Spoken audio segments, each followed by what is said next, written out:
بسم اللہ الرحمن الرحیم۔ حدیث قدسی۔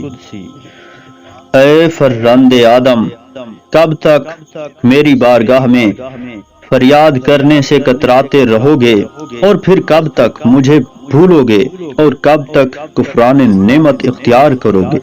میں اپنے بندوں پر ظلم روا رکھنے والا نہیں ہوں۔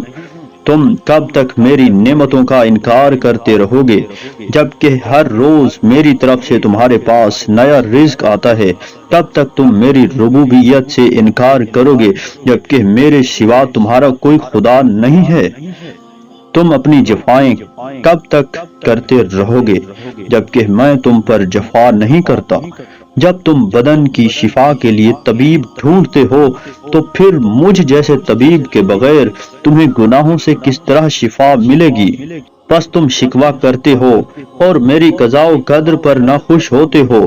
تم میں سے کسی کو اگر 3 دن غذا نہ ملے تو کہتے ہو میں شر میں مبتلا ہو گیا ہوں،